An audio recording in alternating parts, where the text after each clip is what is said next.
Je suis Hugo Weber, je suis un des vice-présidents de Miracle et plus particulièrement en charge de ce qu'on appelle chez nous les affaires institutionnelles et l'impact. Je suis ravi de vous accueillir ce matin dans cette salle. Je crois que je ne l'ai jamais vue aussi pleine. On se disait avant avec Marc et Sébastien, un problème de riches. En fait, elle a été pensée à l'origine pour accueillir ce qu'on appelle chez Miracle nos keynotes, nos all-hands, donc plutôt tournés vers l'interne et de plus en plus vers l'externe, puisqu'on y accueille de plus en plus de clients, on y accueille de plus en plus de partenaires, on fait de plus en plus d'événements dans cette salle. Et c'est aussi une salle qu'on veut tourner vers l'extérieur. On l'appelle le Plaza. Le Plaza, c'est aussi un hommage à la démocratie romaine, tournée vers l'extérieur. Et je trouve ça très intéressant de vous accueillir aujourd'hui. Je crois que vous avez un thème qui est extrêmement riche. Si c'était le meilleur moment pour investir dans les startups, peut-être juste avant de laisser la parole au panel, je voudrais partager 2 grandes convictions avec vous sur ce thème-là. Avant de parler d'investissement, je pense que c'est important de parler d'entrepreneuriat. Et on pourrait également tourner ce thème sur est-ce le meilleur moment pour entreprendre aujourd'hui en France ? La réponse, elle est évidemment pas si simple. Oui, c'est un bon moment pour investir. Est-ce qu'il y a pour entreprendre ? Il y a eu des bons moments pour entreprendre, il y en aura toujours.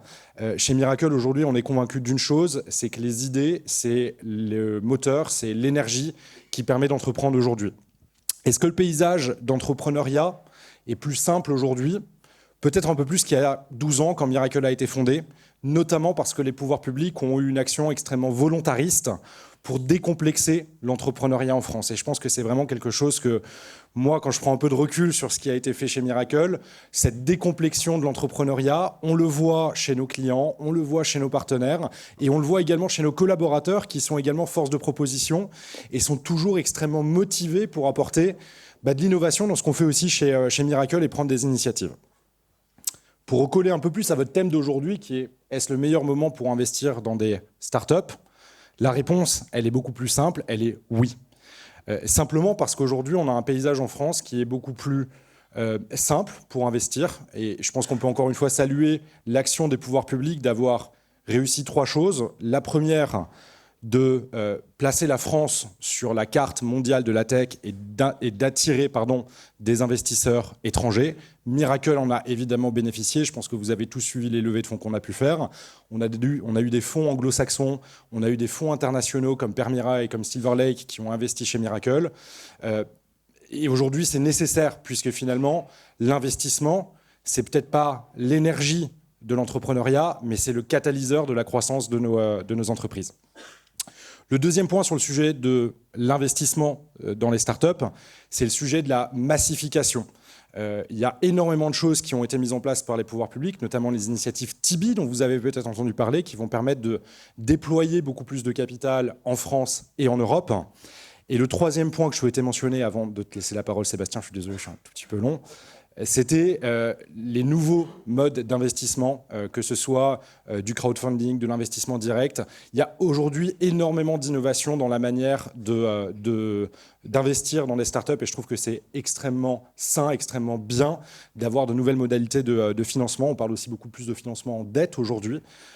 Donc c'est quelque chose qui finalement va aider nos startups à croître et à créer les champions mondiaux de demain. On espère que Miracle en sera un, évidemment. On espère que vous, dans la salle, vous aurez également de bonnes idées et de bons investissements pour finalement créer les GAFAM français de demain. Voilà. Je m'arrête là, je te laisse la parole.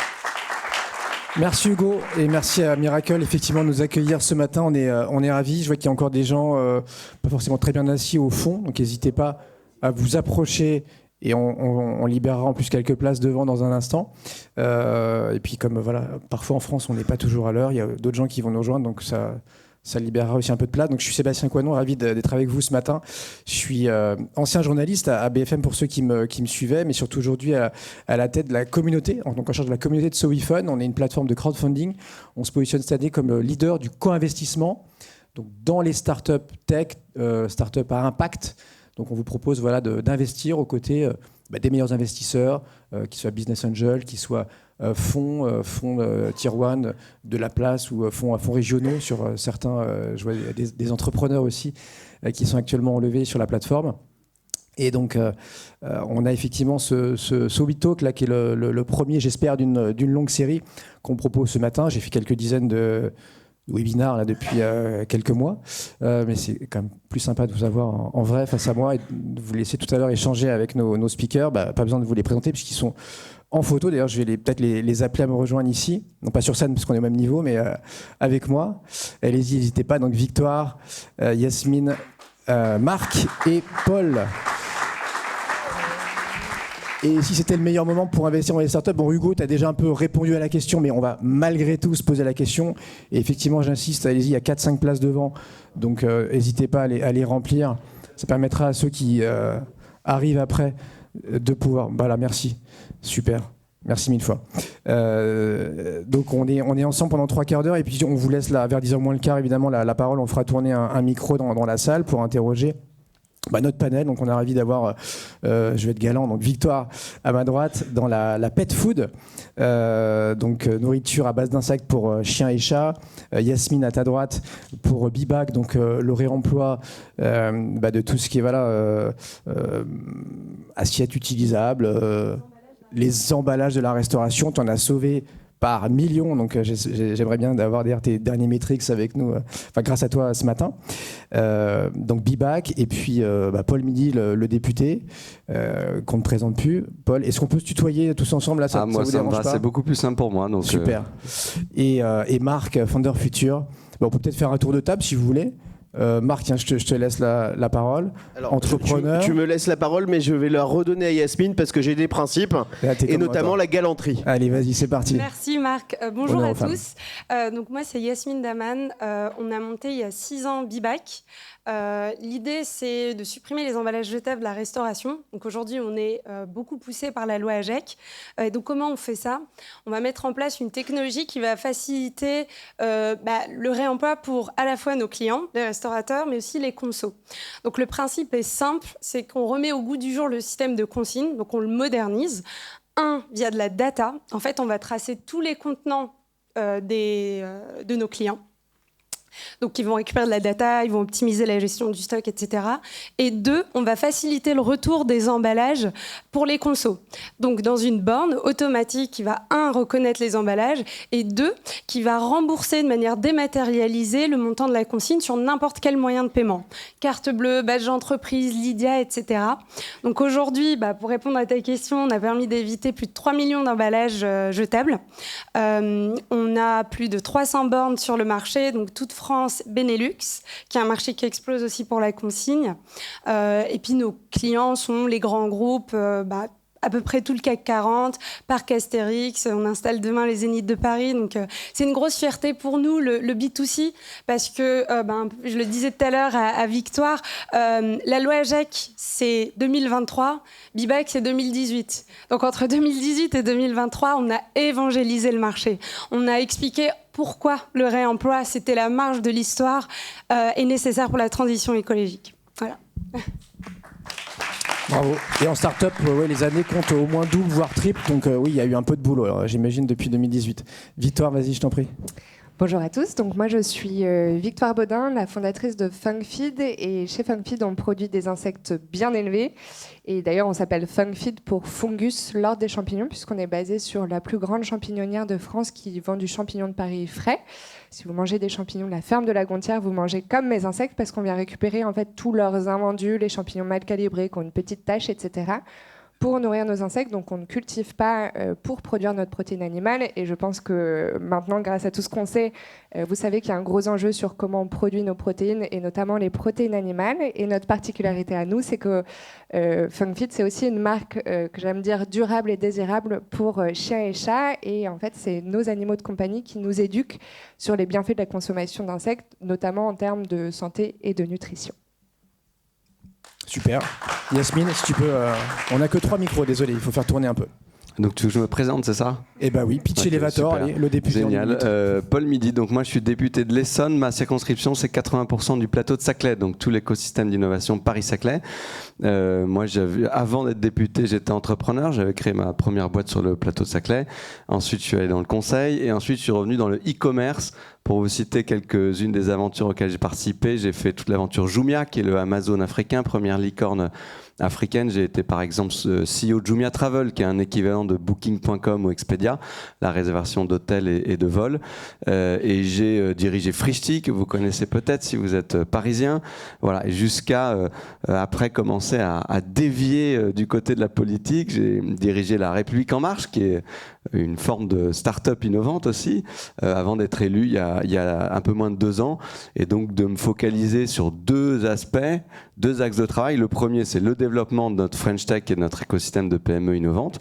Et à ce titre, j'ai conduit une mission pour le gouvernement sur le soutien à l'investissement dans nos startups, et je crois qu'on va en parler un petit peu ce matin. Et puis le deuxième axe de travail, c'est quand vous développez plein de nouvelles innovations, il faut quand même un moment peut-être les réguler. Et donc tout ce qui est la régulation de l'innovation et du numérique. Et je suis rapporteur général de la loi numérique qui vise à lutter contre le cyberharcèlement, les arnaques en ligne, l'exposition des mineurs à la pornographie, qui permet d'encadrer un certain nombre de nouvelles activités numériques. Et voilà. Et donc très content d'être avec vous ce matin. Merci beaucoup pour l'invitation. Et Marc, pour terminer le tour de table. C'est très dur de passer après ces 3 présentations, mais en tout cas, je suis ravi d'être là et ravi de voir que la salle est comble. Donc moi, je suis Marc Ménassé, je suis entrepreneur avant tout dans la tech depuis maintenant un peu plus de 15 ans, et investisseur, puisque j'ai mis mon premier ticket en tant que business angel en 2005. Et puis en 2018, j'ai décidé de professionnaliser notre démarche pour lier le capital à l'intervention opérationnelle et à l'apport opérationnel avec un fonds d'investissement dédié uniquement à l'amorçage qui s'appelle Founders Future et dont le métier est d'être le premier chèque institutionnel dans une entreprise et de l'accompagner ensuite pour en créer vraiment la colonne vertébrale. Alors, je voulais juste spécifier quelque chose au-delà du fait que je suis extrêmement fier au quotidien de ce qu'on fait dans Founders Future, parce qu'au-delà de voir 10 000 entreprises par an dans toute l'Europe et d'être très actif, puisqu'on fait entre 15 et 20 investissements par an, avec des grands succès comme Bibac, mais je le tairai, c'est qu'aujourd'hui, c'est quand même une démonstration qu'on vit de 2 choses. D'une part, de l'entrepreneuriat féminin, qu'on soutient énormément, puisque c'est plus de 30% de nos fondateurs qui sont des fondatrices, et on en est extrêmement fiers. Et depuis que j'ai créé France Digital et dont j'ai été le coprésident du côté entrepreneur, c'est quelque chose pour lequel je me bats énormément. Et je trouve que devant vous aujourd'hui, d'avoir 2 entrepreneurs qui en fait sont des entrepreneuses, c'est une belle victoire. Et le deuxième point que je voudrais souligner, et je m'arrêterai avec ça, c'est que je considère que l'entrepreneuriat est un vecteur d'émancipation d'une part exceptionnel, probablement le meilleur, mais c'est aussi le vecteur qui fera bouger les lignes pour aller vers un monde plus respectueux, parce que même si les pouvoirs publics sont très actifs et les industriels le sont aussi, ils sont plutôt moins rapides que les entrepreneurs. Et vous avez 2 exemples d'entrepreneuses et d'entreprises qui, pour le coup, mettent la technologie au service, pour le coup, d'un monde qui ira vers, sans qu'il y ait une euphorie incroyable, mais vers un monde un peu plus respectueux. Donc je voulais le souligner et vous dire bravo. Voilà, Sébastien, the floor is yours. Et pour être très, très complet, effectivement, nous, SoWeFund, on a rejoint la Founders Future Family il y a quelques mois de cela, donc au début du S2, on va dire 2023. Les fondateurs de SoWeFund sont ici présents ce matin. Certains les ont reconnus, donc Benjamin et Georges que je salue. Et SoWeFund, chacun entre guillemets a fait sa promo. Il faut quand même que je rappelle qui on est, d'où on parle. On va fêter nos 10 ans cette année, donc ça on est très fiers. J'étais pas là il y a 10 ans, mais voilà, je suis content d'être arrivé sur le tard. Et on va être maintenant sur 100 deals, une centaine de millions levés avec nos entrepreneurs, une communauté qui pèse maintenant donc 120 000 investisseurs, donc c'est vraiment pas rien, sur des tickets moyens qui commencent vraiment à être intéressants, sur plusieurs milliers d'euros. On a des tickets qui arrivent quasi quotidiennement à plusieurs dizaines de milliers d'euros, donc on est quand même quasiment on est presque sur du BA, on peut le dire sans problème. Mais avec cette appétence du retail, et c'est aussi ce qui nous rejoint ce matin, où on sent que voilà, le particulier veut diversifier son risque et considère que financer des startups, l'économie dite réelle, même si parfois le mot est galvaudé, pour lui, voilà, c'est quelque chose d'intéressant et il est prêt à prendre ce risque-là sur 3, 5, 7 ans. Et peut-être première question pour toi, Paul. Là, tu nous as mis du vent dans les voiles avec... Et ta mission qui a débouché sur un rapport, qui a débouché sur un projet de loi de finances, et donc la loi, là, depuis le 1er janvier 2024, avec ce dispositif Jeune Entreprise Innovante, où clairement, tu pousses et les entrepreneurs, enfin l'exécutif, pas toi à titre personnel, mais c'est quand même le rapport éponyme, donc portait ton nom, et les entrepreneurs sur quantité d'avantages boostés, et les investisseurs, où là, on change de dimension. Je parle sous ton contrôle, mais par rapport à ce qui existait depuis des années. Oui, exactement. Alors peut-être, je vais y venir, mais je commence par répondre, enfin, ça fait le lien avec ta question, sur est-ce que c'est le bon moment pour investir. Pourquoi nous, on a mis en place, avec le gouvernement de la majorité présidentielle, ces nouvelles mesures d'incitation fiscale à investir dans les startups? Parce que oui, c'est le bon moment, et parce qu'il y en a besoin. Pourquoi on fait ça? Pour 3 raisons. 1, parce que nos startups, elles sont au cœur des politiques publiques qu'on pousse, et de nos priorités. C'est 1, le plein emploi. Vous savez qu'on est passé de 10% de chômage à 7% et que le plein emploi c'est 5%, donc on veut tuer le chômage. Et un de nos plus gros moteurs de création d'emplois, c'est la création de start-up. La réindustrialisation, parce qu'on ne va pas réindustrialiser avec les vieilles usines du 19e siècle, on va réindustrialiser avec les futures usines que vous allez nous faire, et donc voilà, et créer de l'emploi industriel. Donc ça passe par les startups. C'est la souveraineté technologique, parce qu'on est passé à côté de quelques éléments technologiques récemment, et donc ça on veut plus se le permettre, et donc la meilleure façon d'être souverain technologiquement, c'est que les innovations elles se fassent chez nous. Et la transition écologique, je crois que vous êtes deux beaux exemples de boîtes. On ne fera pas la transition écologique sans nos startups de la French Tech. Donc c'est le bon moment d'investir pour toutes les raisons qu'on va dire après, mais d'abord parce que politiquement ça a du sens si vous croyez à ces sujets, mais je pense qu'on est nombreux dans la salle à croire à l'importance d'aller au plein emploi, de faire la transition écologique, de réindustrialiser le pays et d'être souverain technologiquement. Donc allons-y et faisons-le. Donc ça c'est pourquoi on a mis en place cette mesure. Qu'est-ce que c'est cette mesure? Alors il y a pas mal d'éléments, mais je vais pas te faire la version détaillée complète, mais il y a notamment une incitation fiscale à hauteur de 30 à 50%, c'est-à-dire que le particulier investisseur peut investir dans les jeunes entreprises innovantes jusqu'à 150 000 euros, avec des taux de réduction d'impôt sur le revenu de 30 à 50%, donc jusqu'à 50 000 euros de réduction d'impôt sur le revenu, hors du plafond des niches fiscales. Je le dis pour ceux qui ont déjà eu l'habitude d'investir et qui avaient peut-être essayé d'utiliser des dispositifs fiscaux qui existaient déjà avant. Là, c'est une nouvelle poche de potentiel de réduction d'impôt de 50 000 euros qui est ouverte et focalisée sur nos JEI, nos jeunes entreprises innovantes, avec des nouvelles catégories, parce qu'on ouvre, on double le nombre d'entreprises qui sont capables de rentrer dans ce dispositif avec la nouvelle catégorie des JEIC, jeunes entreprises innovation et de croissance, pour toutes celles dont le taux de R&D est entre 5 et 15%, puisque historiquement les JEI c'était au-dessus de 15% uniquement. Et puis on ouvre une autre catégorie qui sont les JEIR, jeunes entreprises d'innovation de rupture. C'est le bon terme français pour ce qu'on appelle une start-up deep tech, voilà, pour toutes celles qui ont un taux de R&D très important, au-dessus de 30%. Et évidemment, on aide d'autant plus les JEIR que les autres, et c'est elles qui ont par exemple le taux d'incitation fiscale bonifié à 50%, là où les autres ont un taux d'incitation fiscale à 30%. Donc on retrouve... alors on n'a pas inventé ça du jour au lendemain. C'est un système qui cartonne au Royaume-Uni depuis 30 ans, qui permet d'aller lever 2 milliards d'euros chaque année au Royaume-Uni et de créer 25 000 emplois. Et donc le président de la République avait dit il faut qu'on copie ce dispositif, pour faire simple. Et donc c'est tout le travail qu'on a fait et qu'on a mis en place, et c'est effectif depuis le début de l'année. Et ça rappellera pour certains qui avaient peut-être investi il y a un moment l'ISF PME, qui avait été un booster, mais ISF PME, ça avait été surtout une façon de tuer l'ISF politiquement pour les gouvernements qui l'avaient mis en place, moins qu'un outil d'investissement dans les PME. Là, on crée un vrai outil d'investissement dans nos startups. Donc à t'écouter, on a vraiment, pour la première fois peut-être, grâce à ce dispositif, les moyens de nos ambitions. Bon, après c'est tout récent, ça fait 3 mois, et je pense que d'autres ici pourraient le dire comme moi, peut-être Marc, on parle tous les jours, toutes les semaines à des entrepreneurs qui sont 3 mois après encore un petit peu dans le flou, et je pense que c'est normal. Ils savent pas trop, tu vois, la R&D, où est-ce qu'ils se trouvent. Ils ont 7 ans et demi, est-ce que ça va, ils vont perdre les avantages. Ils font, je sais pas quoi, 25% de R&D, mais dans le prévisionnel, ça va peut-être baisser un peu si le pipeline commercial se déroule aussi bien que prévu. Tu as des retours comme ça ou pas? Ouais, bien sûr, ça date d'il y a quelques semaines. Donc je vois, moi, dans toutes les parties de l'écosystème. Il y a des réseaux d'experts comptables qui sont 100 fois meilleurs que moi maintenant sur la mesure et vers qui je me tourne parfois pour répondre aux questions les plus complexes. Je vois qu'il y en a encore plein qui n'ont pas bien le truc dans le radar. Et c'est vrai que ce type de mesure ne donne généralement pas lieu à des communications massives du gouvernement. Donc je me suis battu pour que ce soit bien expliqué sur servicepublic.fr. Donc il y a en vrai la majorité des infos, 90% des infos vous trouvez sur servicepublic.fr maintenant. Mais tu vois ça date d'il y a vraiment que quelques semaines.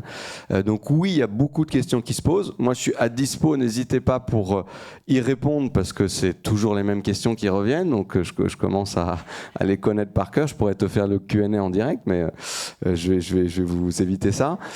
Donc n'hésitez pas à le faire. Et après, si on ne sait pas y répondre, moi, je vous renvoie vers les experts ou ceux qui savent. Mais c'est normal, dans un nouveau dispositif, il y a évidemment plein de questions qui se posent, qui sont des bonnes questions. Il y a aussi des jurisprudences qui doivent se faire pour les cas les plus compliqués. Mais en fait, c'est très simple. Et c'est beaucoup plus simple que parfois les gens pensent, parce qu'on a vraiment, pour que vous ayez ça en tête, au lieu de réécrire un truc de la page blanche, ce qui est parfois très satisfaisant et on pense qu'on est plus intelligent que tout le monde et donc on a tous envie de faire ça et vous êtes entrepreneur, vous faites beaucoup de choses de la page blanche, on a fait l'inverse. On a utilisé des frameworks législatifs qui existent déjà. Donc c'est tout le framework des JEI. Donc on a repris tout le système des JEI et donc la qualification des JEI, toutes les règles qui existent depuis pas mal d'années, on les reprend. On a juste joué avec les pourcentages, voilà. Mais tout le reste des règles qui sont connues de vos experts comptables sont les mêmes. Et le deuxième framework qu'on a utilisé, c'est l'IRPME. C'est une incitation fiscale qui existait mais qui était pas opérante pour les startups. Et pareil, on a repris toutes ces règles-là. Et donc, les experts comptables qui connaissent ces sujets, ils sont très nombreux, connaissent parfaitement les règles qui s'appliquent. Voilà. Mais je pourrais répondre à toutes les questions qui se posent aujourd'hui. Merci beaucoup, Paul.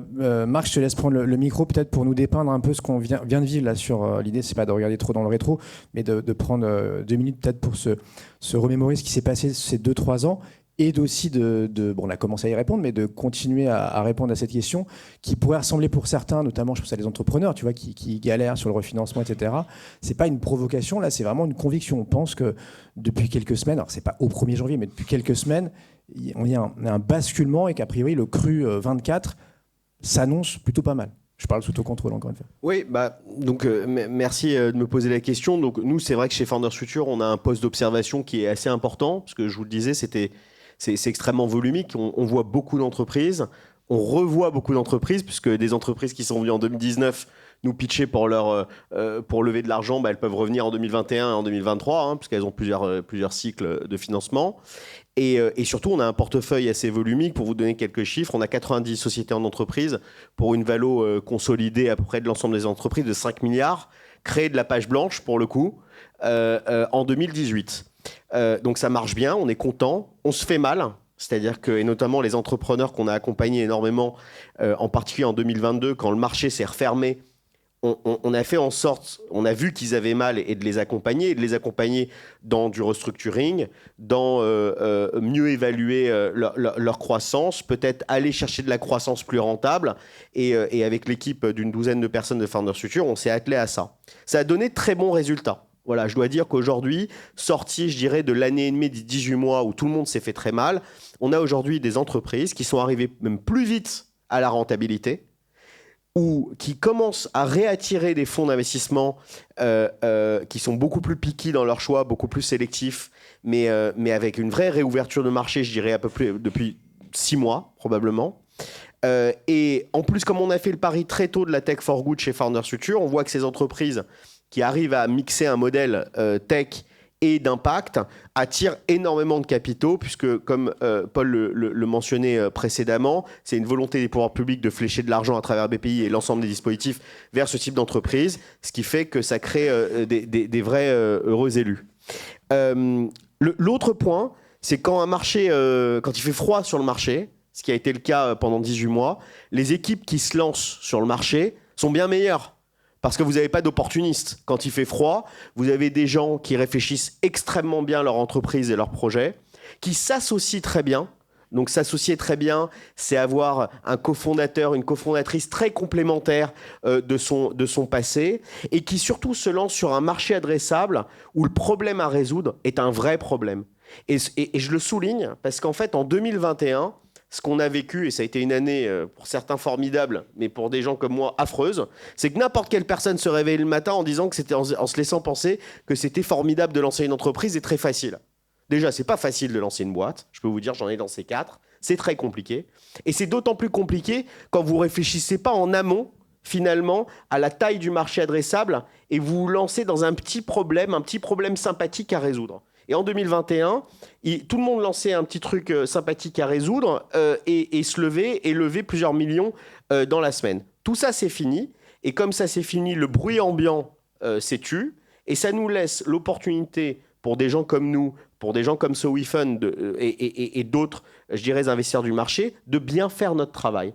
Et donc, pour répondre à cette question là-haut, c'est vrai qu'en ayant commencé dans la tech début des années 2000, en ayant vu plusieurs cycles, 2002-2003, très très dur, pas de marché, pas de financement, pas d'entreprise. 2008-2009, un vrai marché, plus de financement, qui a duré quand même jusqu'à 2012. Ça a été des années très difficiles. Et aujourd'hui, je dois dire, et ceux qui me connaissent dans la salle savent que je suis un vrai optimiste de nature, mais réaliste, que c'est au fond un moment extraordinaire pour investir pour toutes les raisons qu'on a mentionnées précédemment. Et une vraie raison, c'est que les changements de paradigme de la société, de la société qu'on est en train de vivre, et en particulier, j'en mentionnerai 2, c'est d'une part la transition énergétique en Europe et de 2, l'intelligence artificielle, sont des bouleversements juste phénoménaux, et avec, et je terminerai là-dessus, je dirais une pénétration à une vitesse qui est du jamais vu. Voilà. Donc nous, chez Founders Future, nos 2 focus avec Founders Future 2, qui est notre deuxième fonds d'amorçage, c'est l'intelligence artificielle appliquée, avec un tas de use cases et de cas d'usage qu'on prend au quotidien, le service client, la photo, la recherche juridique, la recherche financière, la transition énergétique, qui sont une opportunité de marché. Je pense que si j'étais entrepreneur, je redevenais entrepreneur de la page blanche, je lancerais un business dans la transition énergétique, sur l'équipement de la prise, sur le véhicule électrique, sur le solaire, sur le stockage d'énergie, sur le trading d'énergie, sur l'isolation, qui sont sur le nucléaire, voilà, je dirais avec une plus grosse barrière à l'entrée. Mais j'espère qu'il n'y aura pas des pimpins qui vont se lancer dans le nucléaire demain matin, parce que ça peut être dangereux.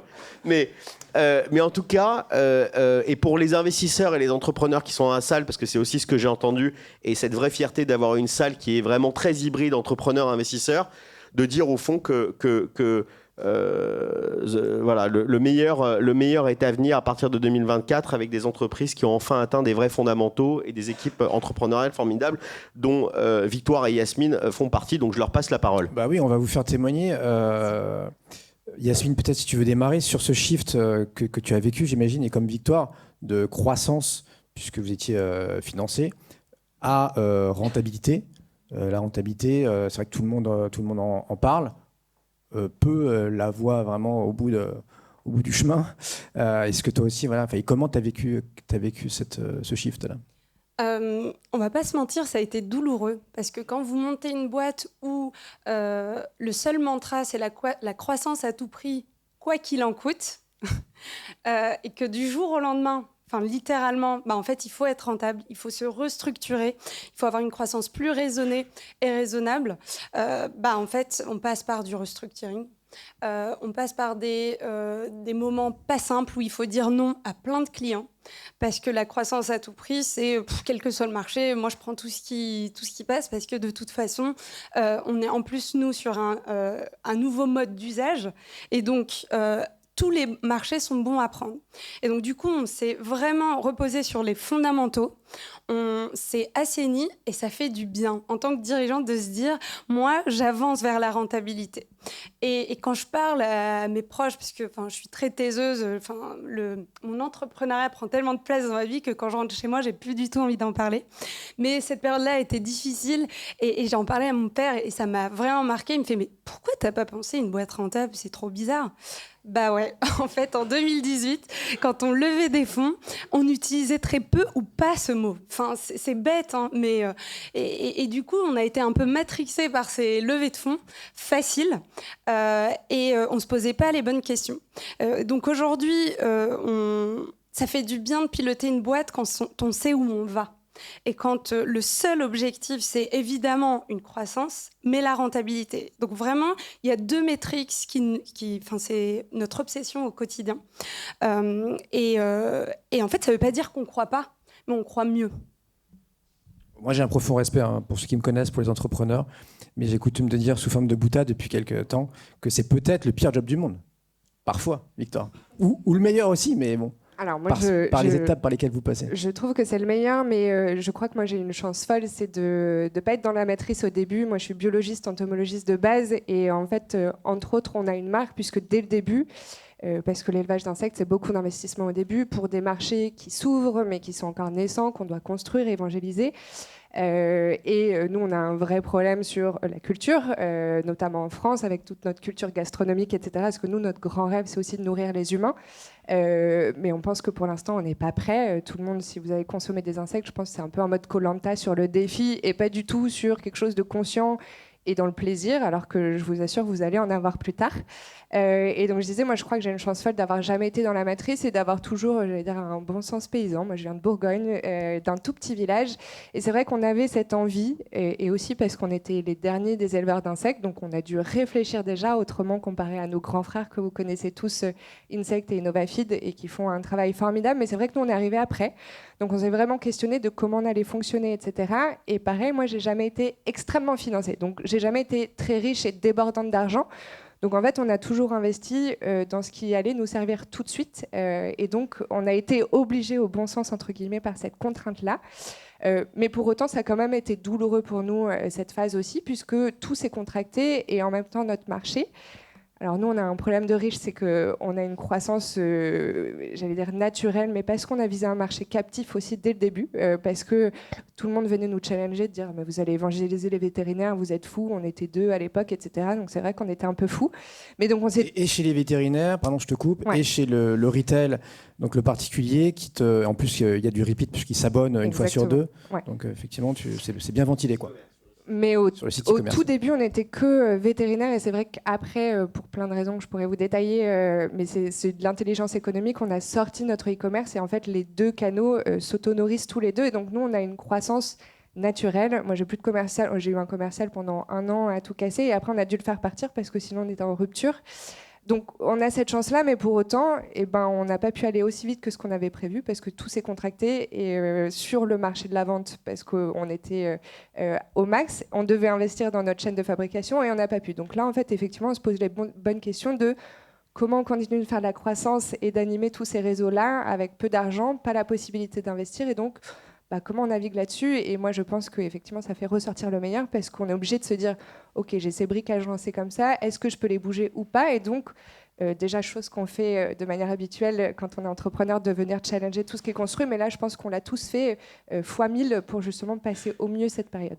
Et ton passé de biologiste, ça t'a appris aussi depuis quelques années à évoluer en milieu hostile ou... En tout cas, parce qu'effectivement, moi j'ai un master en écologie, agroécologie, etc. Écosystème. Et donc en fait, mon métier à la base, c'est de caractériser des mouvements de population et comment, quand dans un milieu perturbé ou pas, mais notamment perturbé avec le changement climatique, comment tout ça va évoluer. Et donc aussi, j'ai la richesse d'avoir plein de théories, plein de modèles évolutifs et des différentes pistes de comment on s'adapte à un environnement qui est perturbé sur différents sens. Et donc, en tout cas, moi, c'est ma richesse à moi pour penser tout ce qui se passe. Paul, après le choc fiscal, qu'est-ce qu'on peut attendre là, des pouvoirs publics, de l'exécutif? Est-ce qu'il y a d'autres chocs qui pourraient bénéficier aux entrepreneurs notamment? Je pense à 2 choses sur des sujets un peu différents. Il y a un sujet de macro, parce qu'on espère que la Banque centrale, on a fait baisser l'inflation. Donc on espère maintenant que la Banque centrale va faire baisser les taux, parce que si on veut retrouver un peu d'air et des capacités de financement pour toutes nos entreprises, il faut que les taux baissent. Donc ça, t'as la date ou pas? Juin, soit c'est avril, soit c'est juin-juillet. Okay, donc je laisse. Il y a suffisamment de gens qui spéculent dans ce métier. Okay. Mais le mouvement est à la baisse, quoi. Voilà. Et normalement, ça devrait être à la baisse parce que c'est quasiment annoncé. Mais de combien? Est-ce que ça va être dès avril? Voilà. Et j'espère, nous, que les signaux vont être très positifs. Parce qu'il faut qu'on reparte. J'espère qu'on a à peu près atteint le fond de la piscine là, et qu'on relance. Parce que je réagis sur ce que tu disais. Moi, dans ma vie d'entrepreneur, en particulier chez Jumia, on était en Afrique avec des économies qui sont très volatiles parce que très liées au prix du baril de pétrole. C'était la schizophrénie. Entre un semestre, c'est la folie, on fait que de la croissance, on ne regarde que le nombre de personnes qu'on a embauchées, et le semestre d'après, on doit faire la profitabilité. Mais le troisième semestre, on revient sur la croissance et on se dit mais pourquoi on a fait de la profitabilité, on a perdu un semestre de croissance, etc. etc. Donc c'est très bien de faire les deux et d'avoir parfois des moments où on arrête de faire l'hyper-croissance pour bien rebosser sur les fondamentaux, mais c'est aussi important de faire quand même de la forte croissance, rien que d'un point de vue politique, puisque c'est le regard que j'apporte. Moi, je préfère les moments d'hyper-croissance, parce que derrière l'hyper-croissance, il y a de l'hyper-création d'emplois. Donc j'espère que ça va revenir. Donc ça, c'est premier élément. On espère que la macro va repartir dans le bon sens. Et deux, je pense qu'il y a le sujet, tu le mentionnais, de l'intelligence artificielle, qui va révolutionner nos économies, qui révolutionne un peu déjà notre quotidien. Et ça, je pense, était bien montré. Je ne sais pas si vous avez lu le rapport de la commission sur l'intelligence artificielle là, qui est sorti la semaine dernière. Je vous encourage à le lire parce qu'il est très pédagogique et très utile. Mais un des points importants qu'il mentionne, c'est que la capacité qu'on aura à se former tous les salariés, mais à transformer nos entreprises, vous l'intégrez sûrement déjà, de ça va dépendre notre capacité à aller capturer la valeur qu'on peut créer, les gains de productivité qu'on peut créer grâce à l'intelligence artificielle. Si on s'y met 10 ans après tous les autres pays, ça servira à rien. Si on s'y met avant tous les autres pays, et si nos startups, si nos salariés s'y mettent maintenant, voilà, donc il y a une énorme urgence et on va bosser sur ce sujet en particulier. Voilà, pour donner deux actualités. Et comme investisseur, Marc, comment on est sûr qu'on ne fait pas de bêtises là, sur l'IA? Parce qu'il y a aujourd'hui, il y a le FOMO, il y a beaucoup de bruit. Mais comment toi tu penses et tu gardes la tête froide quand tu investis dans cette thématique? Déjà, ce qu'on fait, le métier qu'on fait, c'est un métier où il faut beaucoup de méthode et de discipline. Et ça, je le rappelle souvent parce qu'on est dans le monde de l'investissement. On voit tous les jours des initiatives se lancer qui ont comme bon vouloir de démocratiser l'investissement, qui passent à la télé, qui font plein de choses. C'est super. Mais l'investissement à la fin de la foire, c'est quand même ramener des deals qui soient des bons deals et où on ait fait une due diligence extrêmement méthodique. C'est derrière de suivre pour créer de la valeur. Et à la fin de la foire, c'est ramener un upside et de la plus-value à un investisseur. Et donc, quelquefois, quand je vois tout ce qui se fait sur le marché, les publications LinkedIn, la télé, ça me fait un peu tourner la tête parce que je me dis que c'est assez dommageable, sachant qu'au fond, c'est quand même une discipline, déjà où il faut du temps pour savoir si ça marche. Donc, c'est ce qu'on appelle le fameux track record. Et faut se prendre des gamelles pour apprendre, ça c'est important. Et surtout, c'est un vrai travail de besogneux. Et nous, c'est ce qui nous caractérise. Donc, une fois qu'on s'est dit ça, dans chacun des secteurs qu'on approche, que ce soit l'alimentaire, que ce soit le futur de la banque assurance, tout ce qui est fintech, assurtech, et aujourd'hui l'intelligence artificielle, on doit se forger des convictions, on doit travailler, on doit apprendre, on doit créer un écosystème de gens sachants autour de nous. On doit même, ce qu'on est en train de faire avec Mathieu Benqueran, qui est dans la salle, qui est notre partenaire SEO, en train d'intégrer de l'intelligence artificielle dans nos processus d'investissement à nous. Donc quand vous cumulez le fait d'avoir plusieurs advisors, des PhD, des chercheurs avec qui on travaille, le fait de s'appliquer nous-mêmes les bons principes de l'IA, d'être connecté à beaucoup de grandes réussites entrepreneuriales de l'IA qui sont dans notre portefeuille. Je pense à Ezra aux États-Unis qui fait de la détection de lésions cancéreuses à travers l'imagerie médicale, qui est une des premières boîtes en IA dans l'imagerie médicale au niveau mondial.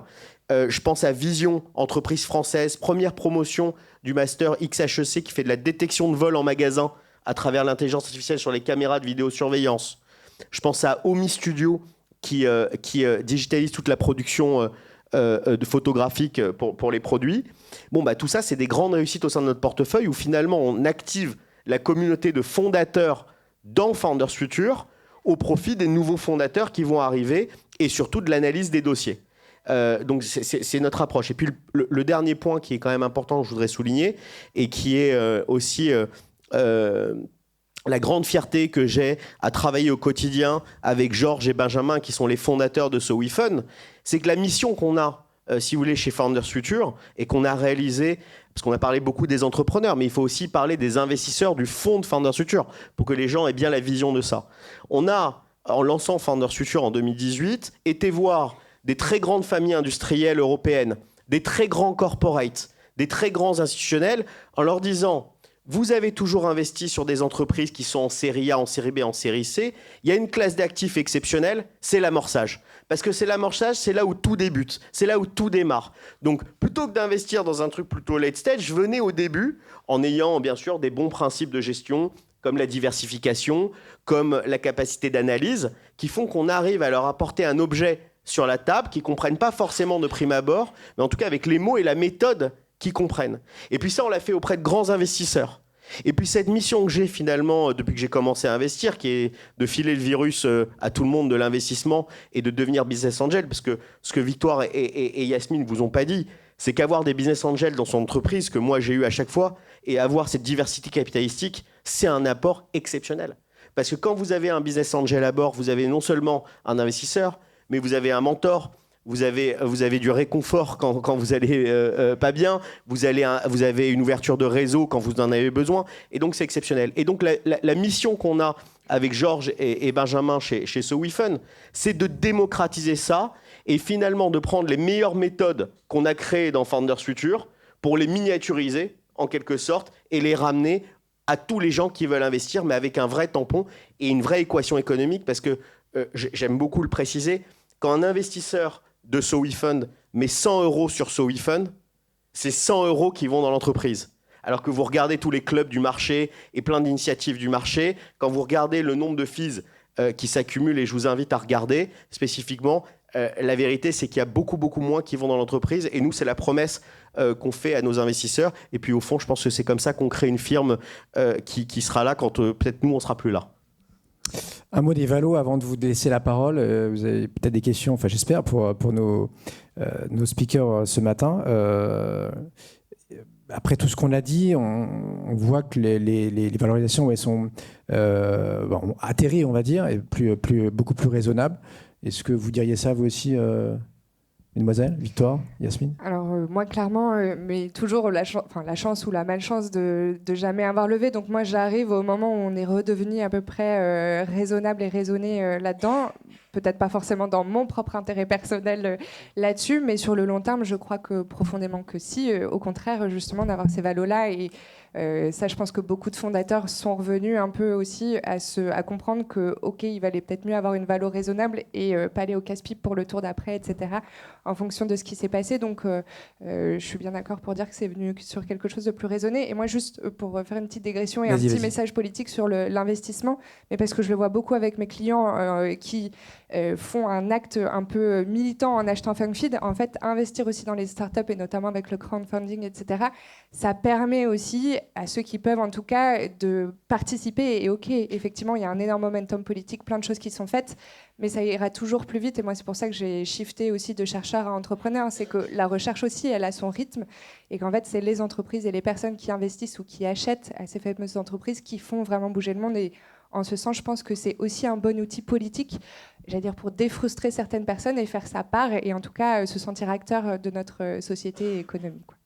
Bon, tout le monde ne peut pas ou ne doit pas devenir entrepreneur, mais peut-être que côté investisseur, c'est quand même beaucoup plus accessible, notamment grâce à des acteurs comme nous. Yasmine, ouais, sur le crowdfunding si tu veux, ou sur le financement en général et les valorisations, parce que 2024, après tout ce qu'on s'est dit, et ceux qui sont encore là, ceux qui sont encore debout, parce que ça a dû secouer aussi dans vos secteurs respectifs. Vous avez peut-être vu des petits concurrents partir au tapis, je présume. Voilà, tu te fais oui de la tête. Donc, voilà, c'est aussi le moment d'investir en 24. Oui, Nous, on a fait le deuil d'une valo délirante parce que, encore une fois, 2018, si tu n'avais pas une bonne valo et si tu recrutais pas 50 personnes d'un coup, tu avais raté ta start-up. En fait, tout ça, on l'a mis à la poubelle.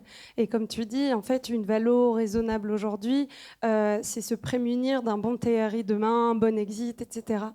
Et pour ma part, après, chacun entreprend à sa manière. Quand on a quand on a monté Bibac avec Lucas en 2018, on l'a pas fait pour gagner de l'argent, on l'a fait pour la mission. Et en fait, ça change tout. Ça change tout dans l'exit à tout prix, je veux gagner de l'argent. Alors oui, on se nourrit pas d'amour et d'eau fraîche, mais moi, si j'ai quitté McKinsey, si j'ai quitté le monde du pétrole, c'est pas pour m'enrichir, c'est parce que j'avais envie d'être utile à la société. Et je te rejoins complètement. Le crowdfunding, en fait, on y réfléchit beaucoup parce que maintenant, on a une communauté. Le réemploi, c'est tendance. On sait ce que c'est. On sait que, en fait, on va y passer. Et ouvrir notre capital à monsieur tout le monde, c'est une grosse fierté, une volonté pour nous. C'est aussi une autre manière d'investir qui est moins exigeante qu'un système financier pur et dur. Et l'impact, c'est un temps long. Alors que nous, aujourd'hui, même les VC qui se disent à impact, on ne va pas se mentir, ils sont encore sur des cycles de 5 ans, etc. Quand on voit que la loi AGEC est passée en 2023, qu'elle a été signée 2 ans avant, et qu'aujourd'hui, il y a 80% des industriels qui ne l'appliquent pas, on n'y est pas on n'y est pas encore. Il faudra du temps. Ça se saurait si, dès lors qu'une loi est passée, elle est appliquée 2 semaines plus tard. Voilà, t'en parlais tout à l'heure pour le JEI. Et donc nous, c'est pour ça qu'on se bat au quotidien. Il faut avoir les moyens d'attendre l'explosion. Et c'est pour ça qu'il faut être rentable très vite, pour être moins dépendant, mais pour avoir une croissance qui peut être nourrie, picousée par d'autres modes d'investissement. Peut-être un point sur ce que vient de dire Yasmine, sur le fait d'embarquer une communauté en tant qu'actionnaire. Nous, on a un bon track record et un bon historique sur ça, puisqu'en fait, on a démarré avec en faisant intervenir l'ensemble de la communauté d'une entreprise qui s'appelle Taster, T-A-S-T-E-R, qui est le leader européen des dark kitchens. Donc en fait, ils ont démocratisé la franchise alimentaire à travers des concepts alimentaires pour faire en sorte que des entrepreneurs de la food puissent se lancer avec, et les gens ne le savent pas forcément, mais à Paris, la 3e part de marché sur Deliveroo ou Uber Eats, c'est Taster, à travers des marques comme Outfry ou Pepe Chicken, qui a été lancé avec Fast Good Cuisine, qui est un gros influenceur. C'est une boîte remarquable qui est née en France et créée par un ancien Deliveroo. En 2019, on avait ouvert le capital à la communauté. C'était de mémoire sur un seed. Aujourd'hui, la boîte est en série B, très proche du break-even, plus de 100 millions de volume d'affaires et une création de valeur pour les investisseurs depuis 2019 absolument exceptionnelle.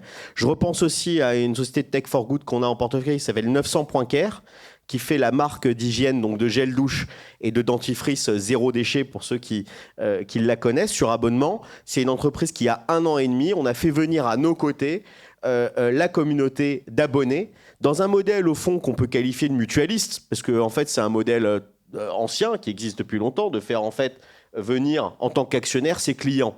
Donc extrêmement bénéfique. Et alors le grand succès beaucoup plus récent dont j'ai envie de parler d'ailleurs, qu'on a fait avec SoWeFund, et merci à l'ensemble de l'équipe qui est dans la salle qui a participé à ce succès, c'est une entreprise qui s'appelle Campsider. Donc Campsider, c'est le Vinted ou vestiaire collective de tout ce qui concerne tous les produits outdoor. Donc les vélos, les skis, les tentes, pour tous les férus et les passionnés de sport en plein air. C'est une entreprise qui a une croissance phénoménale, qui fait de l'économie circulaire, donc qui fait une marketplace. Donc comme on est dans le temple de la marketplace, j'en profite pour en parler. Et c'est une entreprise qui est arrivée sur SoWeFund, Benjamin, il y a 2 mois. Voilà, qui a levé plus d'1 million d'euros en complément de son financement avec Founders Future, Innovexus, les fondateurs de Brico Privé, les fondateurs de Beauté Privée, donc énormément de fondateurs de l'e-commerce, et qui a été dont le deal a été sursouscrit 4 fois. Il y a eu 4 fois plus de demandes en fait que ce qu'on a pu servir. Et donc ça montre bien l'engouement d'une part des individuels et des personnes physiques d'investir dans l'économie réelle. De leurs clients d'abord, de notre communauté après, qui les a découverts. Attends, leurs clients et leurs fournisseurs. Et c'est là où je rejoins, et je voulais rebondir sur ce que dit Yasmine, c'est que prendre tous les stakeholders, toutes les parties prenantes d'un business, et leur dire, écoutez, c'est grâce à vous si j'en suis là, c'est grâce à vous si j'ai de la croissance, eh ben, le reward que je vais vous donner, c'est venez avec nous, on vous embarque. Et c'est pas une histoire d'argent, parce qu'en fait, le ticket minimum, c'est quoi? C'était combien sur 150. Combien? 150 euros. 500 euros, non? 150 euros. 150 euros. Bon, c'est je pas crois. Hein. Non, 500 euros, non? 150. 150. Bon, 150, c'est vraiment pas cher. Alors, faut remonter les prix. Alors, donc, à partir de 150 euros, venez participer à l'aventure. Donc, c'est vraiment disponible pour le plus grand nombre. Je trouve ça exceptionnel. Et finalement, peut-être avoir de l'impact, c'est aussi d'ouvrir son capital à toutes les parties prenantes pour partager au mieux, finalement, la création de valeur, pas seulement aux salariés, mais à tout le monde. Qu'est-ce que t'en penses, Paul? J'en pense, c'est une très bonne idée. J'en pense que 150 euros, c'est même, si c'était une JEI, je ne sais pas si c'était une JEI, ça ne coûterait donc que 100 euros, puisque 50 euros serait en réduction d'impôt. Voilà, je replace un petit peu. Non, mais c'est important ce que vous faites et ce que vous développez. Merci de le faire parce que pour moi, c'est important pour deux raisons. Un, parce qu'il y a une manne financière à aller chercher dans la poche des particuliers. Il y a plusieurs milliards d'euros qu'on peut aller chercher comme ça et on était sur le marché français, je pense, un peu sous-dimensionné en crowdfunding. Donc vraiment, merci de pousser ces initiatives et d'embarquer des grandes communautés d'investisseurs. Et le deuxième point, c'est que c'est tellement plus satisfaisant d'investir dans ce type de projet et de changer le monde et de faire la transition écologique d'une façon très concrète que d'investir, c'est important d'investir dans l'immobilier, dans d'autres sujets, mais c'est tellement plus satisfaisant ça. Donc il faut qu'on embarque massivement les Français, évidemment, qui ont un petit peu de moyens, qui ont un petit peu à investir, mais quand on voit qu'on peut commencer à 150 euros, donc à 100 euros, ça vaut le coup, franchement, d'essayer de mettre un premier chèque. Merci beaucoup, Paul. Je vais te prendre ton micro. Est-ce que vous avez 2-3 questions? On se garde 5 minutes et à 10h, je vous libère comme promis. Tiens, premier rang.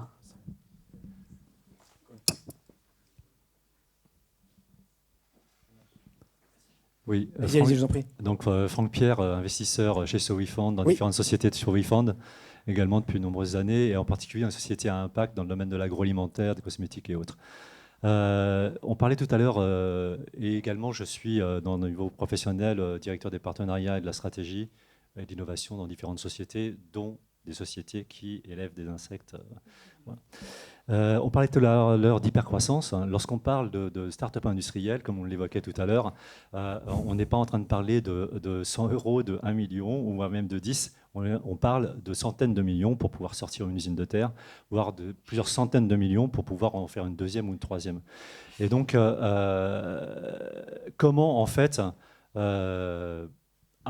qui suppose hypercroissance, suppose hyper-investissement. Et comment on va chercher, au-delà du CID auquel je participe très régulièrement, avoir ces investissements massifs en France ou en Europe? Pour Monsieur Midi. Oui, je sens que ta question était pour moi, là. Ouais, tu me regardais. C'est relatif à la discussion qu'on avait tout à l'heure. Mais après, je veux pas... ça peut être pour d'autres aussi. Réponse courte, s'il te plaît. Donc, réponse courte. Alors, je fais court. Je pense deux choses. Un, il ne faut pas oublier que c'est un système dynamique. C'est-à-dire que si on arrive en seed à faire venir beaucoup plus d'argent, eh ben les fonds auront d'autant moins financé à ce niveau-là et pourront d'autant plus se concentrer sur les étapes supérieures. Donc il faut arriver à faire venir plus d'argent à toutes les étapes, mais c'est un système dynamique. Et deux, je ne te fais pas la liste de toutes les initiatives qui font qu'on veut évidemment développer l'investissement aux étapes les plus élevées, mais évidemment c'est un de nos gros focus. Il faut qu'on aille chercher au niveau européen des dizaines et des centaines de milliards pour investir en particulier sur la deep tech et les startups industrielles. Voilà, si je fais court, je m'arrête là. Super, merci beaucoup. Allez-y monsieur, je vous en prie. Quencheng, je suis investisseur et en même temps entrepreneur. J'ai une question pour Marc. Quand on investit via des plateformes de crowdfunding, l'investisseur veut à un moment donné sortir. Il n'est pas là pour accompagner pendant 20 ans. Comment ça se passe? Parce que quand on est en seed, généralement, il faut attendre. Tout à fait. J'ai envie de dire plus c'est long, plus c'est bon. Mais au-delà de cette boutade, la raison pour laquelle, sur SoWeFund, vous avez désormais uniquement une proposition des entreprises en co-investissement de professionnels du marché, c'est pour vous donner l'assurance, en étant à côté d'un fonds d'investissement, que vous pourrez sortir. Parce qu'une entreprise qui est que financée par des business angels, elle n'a pas, de deadline, elle n'a pas un temps compté. Alors, il faut maîtriser, c'est toujours la même chose. Quand vous êtes un fonds d'investissement, vous savez, les fonds d'investissement ont une durée de 10 ans, généralement une période d'investissement de 5 ans et une période d'investissement de 5 ans. Donc, la meilleure garantie quand vous venez sur SoWeFund, et c'est vraiment notre positionnement sur SoWeFund, c'est comme vous êtes à côté de fonds d'investissement, vous êtes dans la roue de leur liquidité. Et donc, vous sortirez au bout de 5 ans. C'est pour ça qu'on fait que des co-investissements avec des fonds.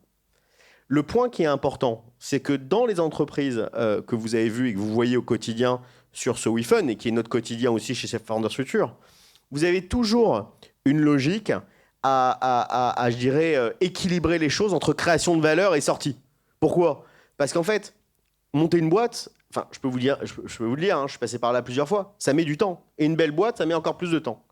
Le point qui est le principal pour nous, c'est que quand vous êtes à côté de co-investisseurs professionnels du marché, donc des fonds, ils arrivent à travailler de la liquidité intermédiaire. Ou par exemple, vous ne sortirez pas tout, mais vous sortirez une partie.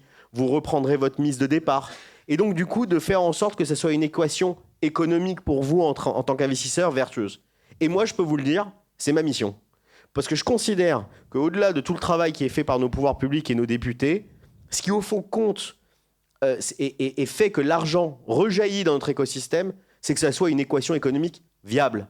C'est-à-dire que quand vous mettez 1 euro dans une start-up, vous travaillez avec des gens qui réfléchissent et qui se disent « Ok, ça fait 5 ans, ça fait 6 ans, c'est peut-être le bon moment de sortir et donc je vais trouver toutes les modalités pour sortir de façon partielle ou totale. » Et petit complément d'info, oui, c'est vrai qu'on vous conseille souvent, enfin on s'engage, même s'il n'y a pas de 100%, sur un investissement de 5 à 7 ans, sachant que oui, il y a toujours, on vous rappelle les risques, donc risque de perte partielle ou totale, ou d'illiquidité au terme de ces 5 à 7 ans, sachant qu'il peut y avoir plein d'événements, une introduction en bourse, un rachat par un industriel, un corporate, rachat partiel, une table de capitalisation qui sera nettoyée par un investisseur, un fonds par exemple, qui préfère être seul ou avec moins de gens et donc qui rachète les parts du SPV. Voilà. On est déjà en moins de 10 ans, nous, sur une demi-douzaine d'exits. On n'a pas à rougir du coup par rapport à un fonds d'investissement. Et avec des beaux multiples, x2, x3, x10. D'autres arrivent dans les tout prochains mois. Donc voilà, je ne sais pas si ça répond à votre question, mais c'est les éléments qu'on peut vous donner ce matin. Il y a un autre point qui est important, c'est que dans une campagne de crowdfunding, quelle est la part des investisseurs particuliers à côté des fonds, des professionnels? On est souvent sur 30-40%, je crois. 40%, voilà, j'étais pas loin. Allez, une dernière question, et puis on pourra vous libérer pour cette journée qui s'entame. Oui, le micro est là. N'hésitez pas à lever la main. Au fond. Gary, il faut que le micro arrive jusqu'à lui. Merci beaucoup. J'ai une question pour Marc. J'aurais aimé que vous rappeliez un petit peu vos critères d'investissement pour nos investisseurs, pour qu'ils comprennent bien dans quelle startup vous investissez de manière générale et quels sont vos critères. Voilà. Et oui, on en voit plusieurs milliers par an, donc effectivement, on en propose que quelques dizaines. Oui, donc déjà, je dirais qu'il y a dans les critères d'investissement, il y a des choses qui sont des vrais principes et des choses qui sont plutôt dynamiques. Le vrai principe, c'est de bien comprendre où vous mettez les pieds, avec qui, et l'ambition. Donc moi, c'est un principe et vraiment sur lequel, à chaque fois, et je dis souvent, voilà, je vous ai dit, on est méthodique, on est besogneux. Il s'avère que le deal rentre dans notre cerveau et probablement à un moment donné ressort par notre cœur. C'est qu'on a besoin, et en particulier en amorçage, d'être capté par la qualité du dialogue qu'on a avec les fondateurs, la qualité de l'exécution des fondateurs et le fait qu'ils s'adressent à un marché où, je vous le disais précédemment, ils règlent un vrai problème. Ça, c'est un principe de base qu'on s'applique pour tout. Voilà, la preuve en est avec Yasmine et Lucas, son associé. Et puis le deuxième point, c'est plutôt la stratégie d'investissement. C'est que, je vous le disais, on veut adresser des grands changements de paradigme de notre société. Et donc c'est là où je dis que c'est un peu dynamique. C'est que vous voyez, en 2018, on a adressé de façon très importante le futur de la banque assurance, avec des très grands succès. On est parmi les premiers investisseurs de Lydia. On est parmi le premier investisseur de Card. On est parmi les premiers investisseurs de Swan, de Memobank, d'entreprises qui sont des vrais succès de la French Tech, dont de Alma, qui fait du paiement en 3 fois. Yuka. Alors Yuka, mais c'est pas de la FinTech, mais c'est bien quand même. Ça pourrait devenir. Oui, c'est bien quand même. Et donc la FinTech aujourd'hui, pourquoi on le met derrière nous et pas devant nous? C'est qu'on se dit, il y a beaucoup de choses qui ont été faites, il faut que le marché digère, il faut que ces entreprises grandissent, et donc on va plutôt aller sur l'IA, parce qu'on s'est forgé un bon savoir-faire entre 2020 et 2023, on a compris, on a tâtonné, on a fait 4-5 deals, et enfin on se sent bon et fort pour pouvoir y aller, et je le mentionnais précédemment.